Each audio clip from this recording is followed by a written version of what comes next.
یقین ایمان ہے. جیب میں پیسے ہوں اور تب دل کو اطمینان ہے تو ایمان کس پر ہوا؟ پیسے پر، اللہ پر نہیں. جب وسائل و ذرائع نہ ہو اور پھر یقین ہو کہ اللہ مسبب الاسباب ہے، وہ اسباب کا پابند نہیں ہے، وہ اسباب کا محتاج نہیں ہے، اسباب اس کے محتاج ہے. اگر یہ یقین ہے تو اللہ پر ایمان ہے، یہ نہیں ہے تو تمہارا ایمان اسباب پر ہے، وسائل پر ہے، ذرائع پر ہے، مادیات پر ہے، اللہ پر نہیں. اس وقت کہاں راستہ تھا؟ کوئی راستہ تھا؟ سمندر ہے اور ادھر سے لشکر آ گیا ہے. کلا ان معی ربی سیہدین. اب دیکھیے ایمان کہہ دینا آسان ہے، ہوا معکم اینما کنتم، جہاں کہیں بھی تم ہوتے ہو اللہ تمہارے ساتھ ہوتا ہے. لیکن اس کا یقین قائم ہو جائے تو زمین و آسمان کا فرق واقع ہو جائے. یہی بات ہوئی حضور کے ساتھ. غار ہے، چھپے ہوئے ہیں محمد رسول اللہ اور آپ کے وہ یار غار ابو بکر صدیق رضی اللہ تعالی عنہ. اقبال نے حضرت ابو بکر کی شان میں چند اشعار کہیں صرف، لیکن واقعہ یہ ہے کہ بھاری بھاری نظموں پر اور قصیدوں پر بھاری ہے. طویل ترین نظمیں اور قصیدے ہوں ان پر بھاری ہے.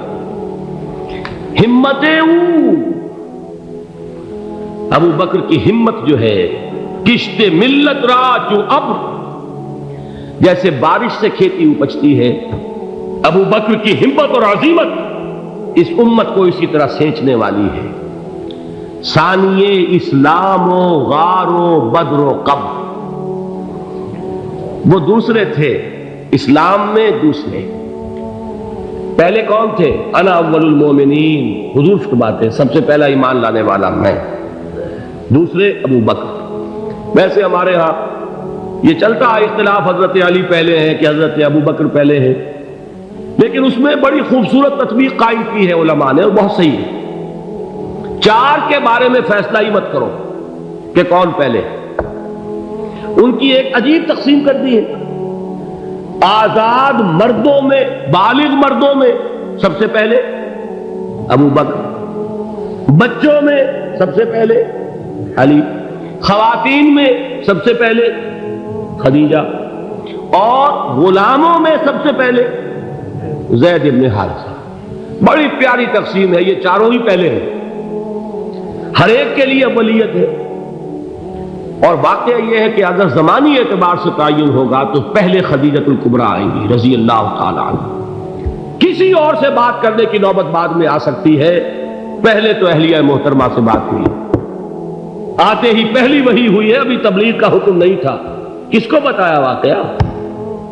ابھی اپنی نبوت کی تبلیغ کا تو حکم ہی نہیں آیا. واقعہ کس کا ہے؟ وہ خدیجہ کا ہے. جب کہا ہے کہ خشیت علی نفسی، مجھے اپنی جان کا اندیشہ ہے، تو کیا جواب دیا خدیجہ نے رضی اللہ تعالی عنہا؟ وہ صدیقۃ الکبریٰ ہے. صدیقات جو ہے خواتین، ان میں چوٹی پر خدیجۃ الکبریٰ ہے رضی اللہ تعالی عنہا. اور صدیق جو مرد ہیں ان میں صدیق اکبر ہے ابو بکر صدیق رضی اللہ تعالی عنہ. لیکن صدیقات میں چوٹی پر. جب حضور نے فرمایا خشیت علی نفسی، کیا فرمایا؟ کیا عرض کیا؟ کیسے تسلی دی؟ نہیں نہیں، اللہ آپ کو ضائع نہیں کرے گا. آپ غریبوں کے ہمدرد ہیں، آپ مساکین کے تکالیف رفع کرنے والے ہیں، آپ بیواؤں کی سرپرستی کرتے ہیں، آپ مسافروں کی خدمت کرتے ہیں. اللہ آپ کو ضائع نہیں کرے گا. یہ یقین ہے اس خاتون کے اندر. خیر وہ ایک علیحدہ بات ہو جائے گی. میرے دل پر حضرت خدیجہ رضی اللہ تعالی عنہ کی شخصیت کا بڑا گہرا نقش ہے، جو وہ کوئی اور ہی وقت اور موقع ہوا تو بیان ہوگا. بہرحال اقبال نے ایک مصرے میں جو چار اولیتیں جمع کر دی ہیں، ہمتیں کشت امت را چو ابر، ثانی اسلام و غار و بدر و قبر. اسلام میں حضور کے بعد پہلے کون؟ ابو بکر. غار میں حضور کے ساتھ کون؟ ابو بکر. بدر کی رات اللہ کا رسول سر بسجود، وہ جھاڑ، وہ گھاس پھوس کی جو جھوپڑی بنائی گئی تھی، اور وہاں تلوار ننگی لے کر پہرا دینے والا کون؟ ابو بکر. اور اس حجرہ عائشہ میں محمد کے بعد سب سے پہلے دفن ہونے والا کون؟ ابو بکر رضی اللہ تعالی عنہ صلی اللہ علیہ وسلم۔ وہ جو معاملہ میں سنا رہا تھا غار ثور کا، حضرت ابو بکر بھی حضور کے خیال سے لرز گئے ہیں۔ آپ کو یاد ہوگا کہ جا کر پہلے تمام جتنے سوراخ تھے انہیں بند کیا ہے، ایک سوراخ رہ گیا تھا جس کو بند کرنے کے لیے کوئی کپڑا نہیں تھا، وہاں اپنی ایڑی رکھی ہے، تب کہا ہے حضور سے تشریف لائیے، اور اپنے زانو پر حضور کو لٹایا ہے، اور وہاں کسی موذی جانور نے کاٹا ہے، حضور کی آنکھ لگ گئی تھی اس وقت، اس بل کے اندر جو بھی بچھو ہے کیا ہے واللہ عالم، اس نے کاٹا ہے، اس کی تکلیف کی وجہ سے ابو بکر کی آنکھوں سے آنسو ٹپک گئے، حضور کے چہرے مبارک پر پڑے ہیں، تو حضور جاگے ہیں، معاملہ کیا ہے؟ ایڑی نہیں ہٹائی وہاں سے، مبادا وہ جانور وہاں سے نکل کر محمد الرسول اللہ کو کوئی گزن پہنچا دے، ابو بکر کی ایڑی ہے، جس طرح چاہے کھا لے، ختم کر دے، جان نکل جائے تب کوئی آنچ آئے، محمد پر تو آئے، لیکن جیتے جی نہیں۔ وہ ہے ابو بکر حضور کے خیال سے، اس وقت حضور نے پھر اپنا لعاب دہن لگایا ہے، اور اس سے پھر آپ کی تکلیف ختم ہوئی۔